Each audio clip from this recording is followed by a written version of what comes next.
శాసనసభలో ప్రశ్నోత్తరాల సందర్భంగా వచ్చిన ప్రశ్నలకి సమాధానం ఇస్తూ రాష్ట్ర మంత్రులు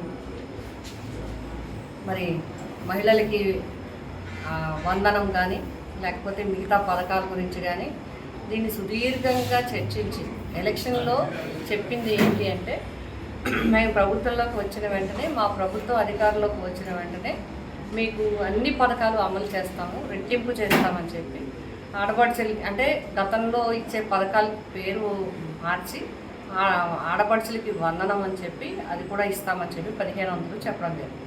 అట్లాగే అమ్మఒడి ఒక బిడ్డకు కాదు ఎంతమంది బిడ్డలు ఉన్నా ఇస్తామని చెప్పడం జరిగింది. దానికి మహిళలు కూడా మరి నమ్మటం జరిగింది.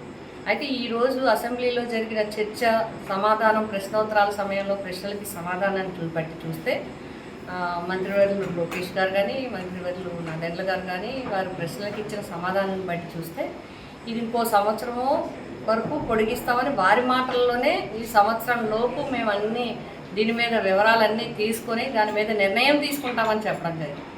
అంటే ఇది మహిళలకి ఇచ్చిన మాటని తప్పినట్టే. ఇంకా 2 పథకాలకి ఇట్లా ఉంది. అందులో ఇప్పుడు మళ్ళీ చాలా వరకు ఇంచుమించుగా మరి లెక్కలు కరెక్ట్ అయితే ఇంచుమించుగా 2 లక్షల వరకు పెన్షన్ లాస్ట్ టైమే పెన్షన్లు 2 రోజులు ఇచ్చి ఆపేయడం జరిగిందని చెప్పి చాలామంది పెన్షనర్స్ మా దగ్గరికి కూడా రావడం జరిగింది. కాబట్టి పెన్షన్ రాని వాళ్ళు చాలామంది ఉన్నారు. పెన్షన్ విధానంలో కూడా ఇంకా 50 సంవత్సరాలకి పెన్షన్లు ఇస్తామన్న విధానం మీద ఏ విధమైన నిర్ణయం తీసుకోలేదు.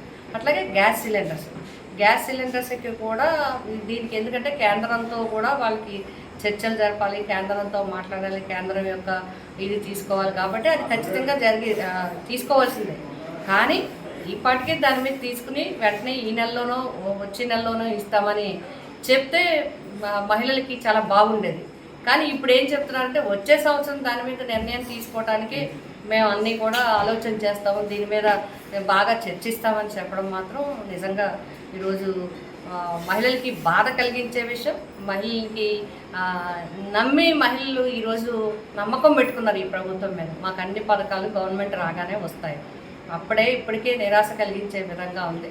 కాబట్టి మహిళలందరి తరఫున పేద కుటుంబాలందరి తరఫున వైఎస్ఆర్సీపీ పార్టీ తరఫున మేము అందరం కోరుతున్నాము, ఏదైతే వాగ్దానాలు ఇచ్చారో అవి స్పష్టంగా ఇచ్చినట్టుగా అమలు చేయడం అనేది ప్రభుత్వం యొక్క బాధ్యత. ఆ విధంగా చేస్తారని చెప్పి మేము కోరుతాము.